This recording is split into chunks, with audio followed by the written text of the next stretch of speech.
All animal tissue requires oxygen, and all animal tissue produces carbon dioxide as a waste product.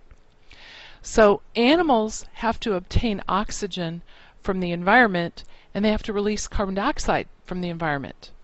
In other words, they must breathe. Mammals can drown because their lungs can't get the oxygen they need from water. And fish have the opposite problems. Their gills don't work out of water. How are different respiratory systems adapted to their different functions? That's the big question today.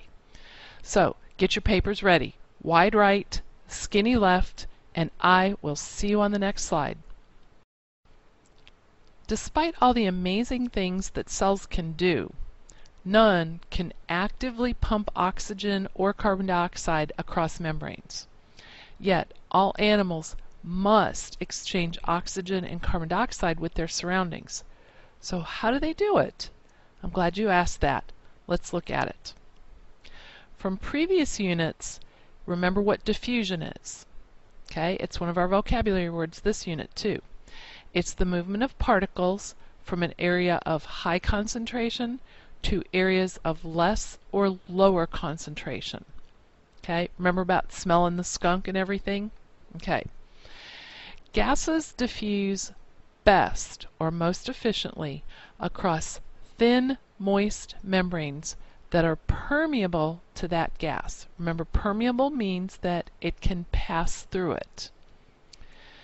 The larger the surface area of that membrane, the more diffusion can take place, just as a bumpy paper towel absorbs more liquid than a smooth one. That's why those brown paper towels from the bathroom don't work very well. When you see the picture here, you see a sphere that has a surface area, or actually a circle. And then, but let's pretend it's three-dimensional. Then we have a cube. Now, the cube has a surface area of 6 square units, okay, because it has 6 sides. But if I take that square and I cut it up into 8 smaller squares, now the surface area of that square cut into 8 smaller squares isn't 6 square units, it's 6 square units times 8. And then if I cut them up even more, I've got even more surface area. So you kind of get the idea. The more surface area, the better off we are. The larger the surface area of that membrane, the more diffusion can take place. The oxygen and carbon dioxide concentration differences promote diffusion. Okay, so there's an imbalance. So oxygen's always moving one way and carbon dioxide's moving the other. These are the basic physical requirements of respiration in all animals. So let's continue. Respiration then takes place in one or two of 3 locations in the body: across the skin or body wall, through gills, and through lungs. So let's take a closer look at these 3. Aquatic invertebrates like this cnidarian is the phylum, it's a sea anemone, but cnidarian are the ones with stinging tentacles, like jellyfish too would fall in here. Some flatworms and another organism called a lancelet, they have thin-walled bodies whose outer surfaces are always wet. And so diffusion across this surface is the main process for exchanging oxygen and carbon dioxide. Okay, so this guy breathes, in quotes, by just absorbing oxygen through his skin and giving off carbon dioxide through his skin. For larger active invertebrates and some chordates, though, diffusion across the skin is not enough. Crawfish, fish, and larval amphibians have gills. Gills are feathery structures usually found inside the body just behind the gill flap, as you see here. Occasionally, they are outside the body, as you saw in the mud puppy on the title slide. Okay, so we see gills in more active invertebrates like crawfish or lobsters or shrimp, and in some chordates like fish and larval amphibians. Now, aquatic reptiles and mammals like this guy here all breathe through lungs. There are usually unique adaptations to help them breathe in their unique situation though, like the position of their nostrils. But again, in all of these, that surface area rule still holds true.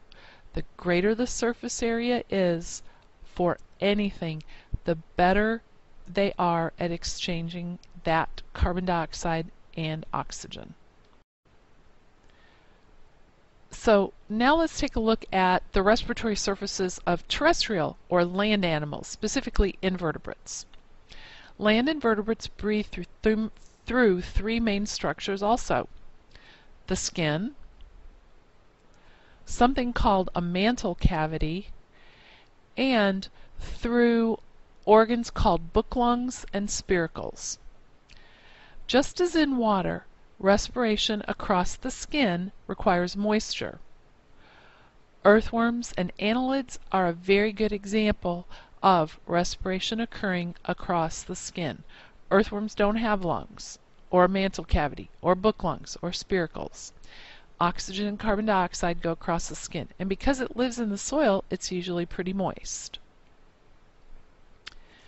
The mantle cavity is exactly what the name implies, and mantle cavities are found in land snails and slugs. It's a cavity covered in mantle, or tissue that is moist and lined with blood vessels, and it makes up the wall of this cavity. As you see in this diagram here, the mantle cavity, the name of it is at the bottom and it's pointing to where the gill is. So a gill brings oxygen in, and the mantle cavity is where all of the oxygen carbon dioxide exchange takes place. And as we said, these can be found in land snails and slugs, like this little guy here looking at you. Lastly, we have the book lungs and the spiracles. Arachnids and insects breathe through these. Arachnids tend to have book lungs and insects tend to have spiracles. So let's take a look at these two. In the top picture, the arachnid, you see the book lung right here. It's this thing that looks kind of like a comb.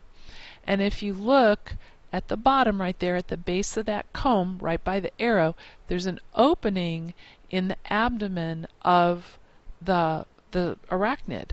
This is where air goes in, and the book lung is like a bunch of files, a bunch of little files, and air flows over it, and oxygen is taken in, oxygen diffuses across the membrane, and carbon dioxide diffuses out.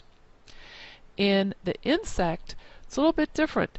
There are holes in the sides of the body called spiracles.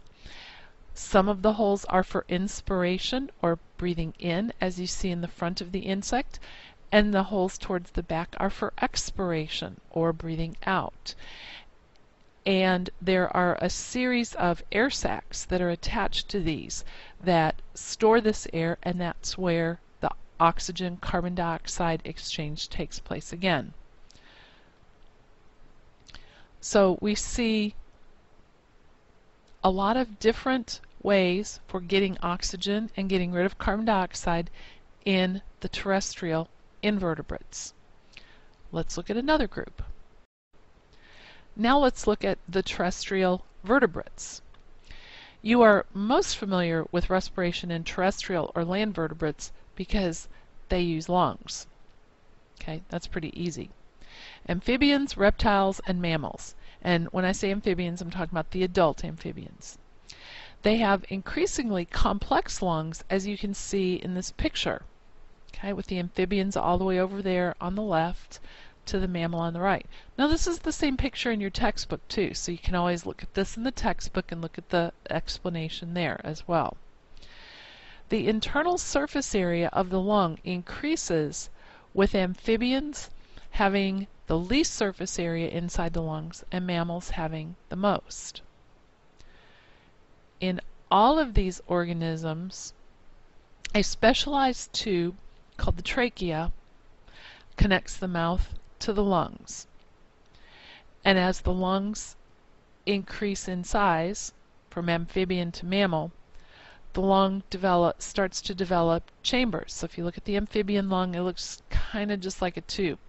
The reptile lung, a little more complex, that has some chambers, and the mammal lung, lots of chambers. These chambers divide into tiny little pockets called alveoli. Again, the alveoli greatly increase the surface area, tremendously. Okay, remember the picture of the lungs from a couple of slides ago? Yeah. So as we look at our last group of animals, the birds, it's important to remember something that seems obvious. Air for the amphibians, reptiles, and mammals, air moves in and out the same passageway at two different times, and so some stale oxygen is always trapped in the lungs. So at any given time, about a third of the air in your lungs is stale. Birds, different. Birds have a very unique respiratory system and a very important modification that ensures that they have all the oxygen that they need, especially the needs of flight. Because remember, anytime muscles move, they need oxygen in order to do that work. In birds, airflow is mostly one direction.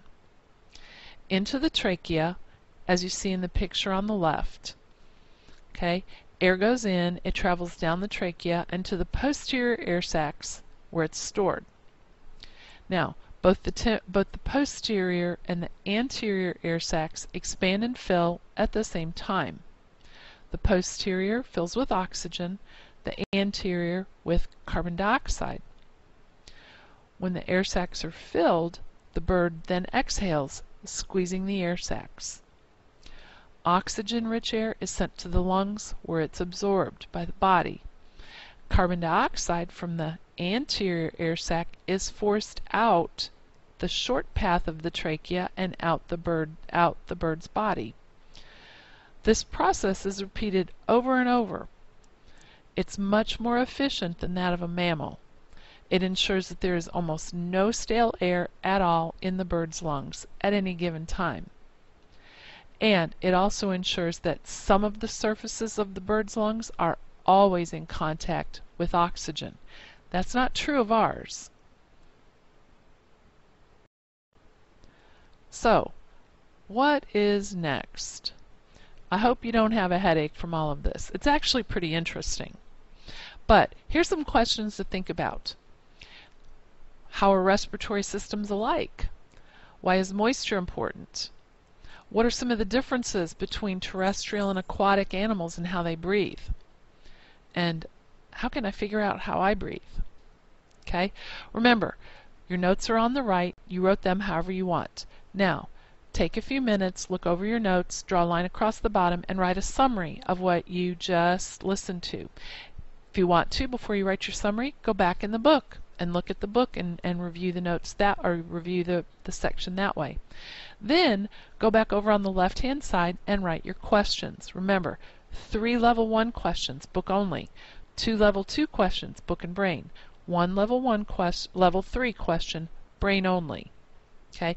Also, write down any questions that you have of something that's not clear. Okay. Remember to kind of think like Miss Osterman. What are some questions that might end up on the quiz? Bring your notes to class next week, or actually bring your notes to class next week because we'll be talking about them. See you in class, guys. Bye.